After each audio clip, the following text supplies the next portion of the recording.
Assalamualaikum warahmatullahi wabarakatuh. Selamat siang. Sebelumnya, perkenalkan saya Bayu Seva ingin mempresentasikan tentang materi Koperasi Jasa Keuangan Syariah atau KJKS dan juga retail. Jadi presentasi ini akan membahas tentang Koperasi Jasa Keuangan Syariah dan juga penerapannya dalam bisnis retail. Nah, selanjutnya pengertian Koperasi Jasa Keuangan Syariah atau KJKS sendiri dan juga retail. Jadi KJKS sendiri itu merupakan lembaga keuangan yang berbasis koperasi yang menjalankan kegiatan usaha sesuai dengan prinsip syariah Islam dan juga menawarkan alternatif bagi masyarakat yang ingin menghindari sistem keuangan konvensional. Sedangkan retail dalam KJKS ini merupakan koperasi yang menerapkan prinsip-prinsip syariah di bidang perdagangan. Nah, fokus pada penjualan produk dan juga jasa yang sesuai dengan nilai-nilai Islam. Jadi KJKS sendiri itu merupakan unit usaha pada koperasi yang bergerak di bidang pembiayaan, investasi, dan juga simpanan. Dan itu sesuai dengan prinsip syariah, dan KJKS berfungsi itu sebagai lembaga keuangan mikro yang melayani kebutuhan finansial anggota dengan menerapkan sistem dan hasil yang menghindari riba.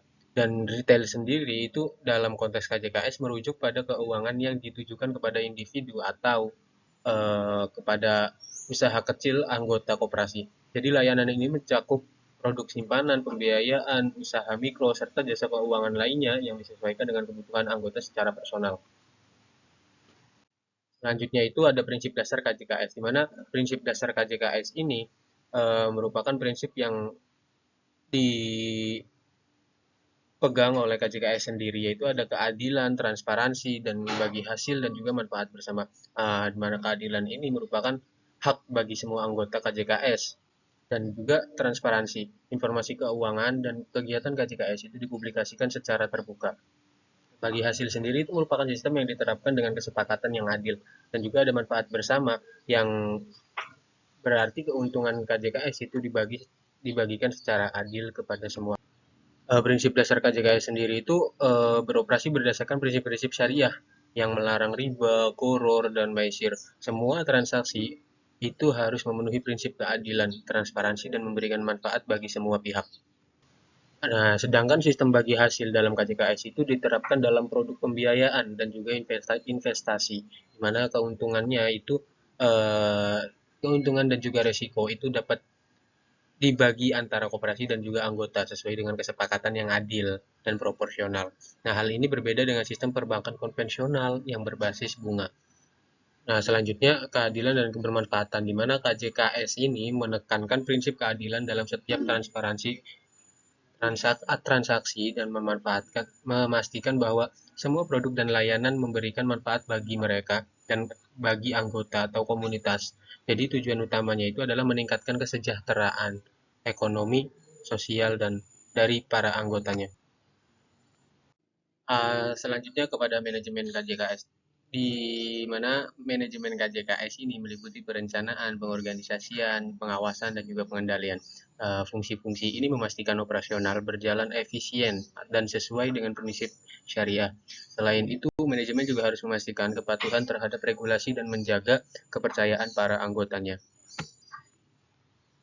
Produk dan layanan KJKS sendiri itu ada produk simpanan dan juga produk pembiayaan. Produk simpanannya itu ada dua, yaitu wadiah dan juga mudoroba. Wadiah ini berupa simpanan dan mudoroba itu berupa produk bagi hasil. Jadi dalam KJKS, para anggota ini dapat menyimpan dana mereka dengan aman dan mendapatkan keuntungan sesuai dengan prinsip syariah. Nah, sedangkan dalam pembiayaan, KJKS ini menawarkan berbagai macam produk seperti murobaha, ijaroh, kordul hasan, dan produk-produk ini juga dirancang untuk mendukung usaha mikro dan juga usaha kecil anggota. Dan juga ada jasa keuangan lainnya seperti zakat, infak, sedekah, wakaf produktif, penanganan dan juga penanganan pembiayaan bermasalah. Jadi selain simpanan dan pembiayaan, KJKS juga menyediakan layanan seperti pengelolaan zakat, infak, sedekah atau biasa disingkat dengan JIS dan juga wakaf produktif. Jadi layanan ini membantu para anggota dalam menunaikan kewajiban agama mereka dan juga membantu mendukung pemberdayaan ekonomi komunitas. Sedangkan penanganan pembiayaan bermasalah ini KJKS juga memiliki sistem untuk menangani pembiayaan bermasalah termasuk restrukturisasi pembiayaan. Pendekatan ini memastikan keberlanjutan usaha anggota dan juga meminimalkan risiko bagi koperasi. Selanjutnya ada manajemen retail dalam KJKS, yang mana ada pemasaran produk KJKS dan juga pelayanan nasabah anggota. Pemasaran produk KJKS ini merupakan strategi pemasaran di koperasi jasa keuangan syariah, dan juga ini harus disesuaikan dengan nilai-nilai syariah dan kebutuhan anggota.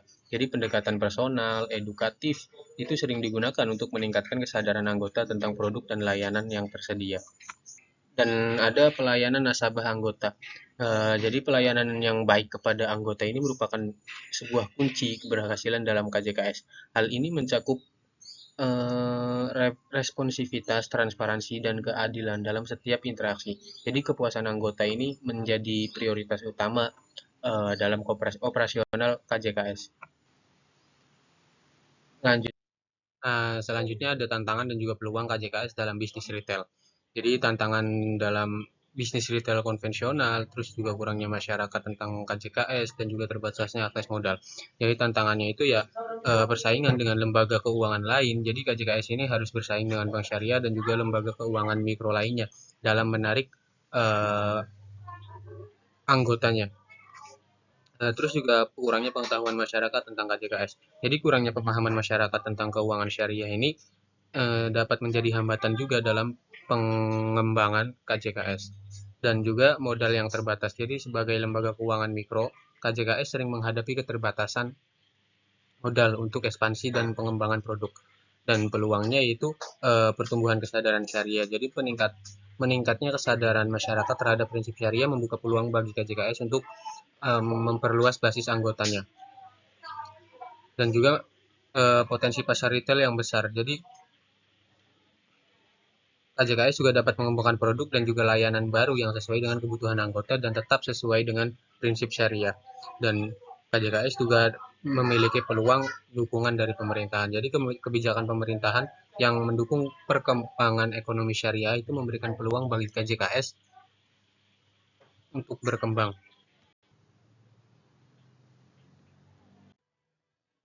Selanjutnya itu studi kasus KJKS yang sukses. Kita ambil saja KJKS Bina Umat Sejahtera, di mana KJKS Bina Umat Sejahtera ini adalah salah satu koperasi jasa keuangan syariah yang sukses di Indonesia. BMT ini didirikan pada tahun 1995 di Jawa Tengah dengan tujuan membantu masyarakat ekonomi kecil dan menengah dalam mengakses pembiayaan berbasis syariah. Ada dua model bisnis dan produk keuangan dari sebagai KJKS ya. BMT Bina Umat Sejahtera ini menerapkan sistem keuangan berbasis syariah dengan prinsip dan bagi hasil dan tanpa riba.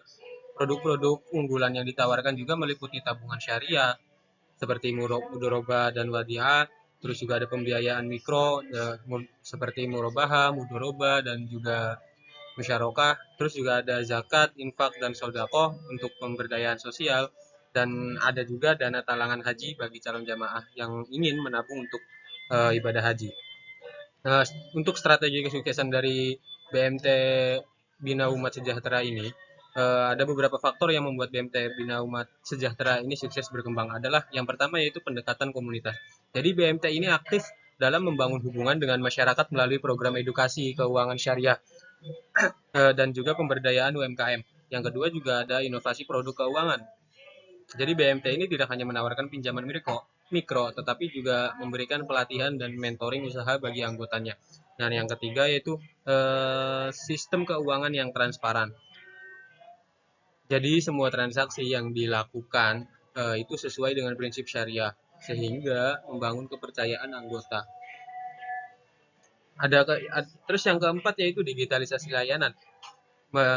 Jadi menggunakan teknologi untuk meningkatkan efisiensi, termasuk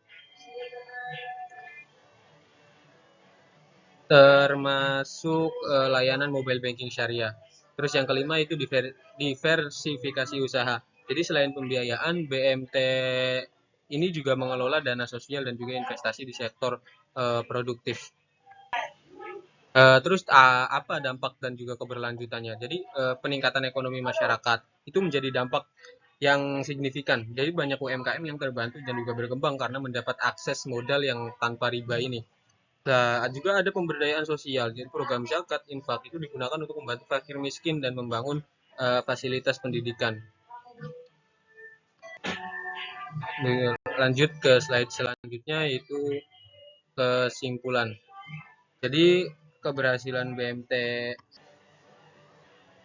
jadi kesimpulannya itu KJKS ini merupakan inovasi keuangan yang baru dan ini menjadi alternatif bagi masyarakat yang menginginkan sistem keuangan yang adil dan juga bermolar. Mungkin sekian saja presentasi yang saya sampaikan dan kurang-kurangnya mohon maaf.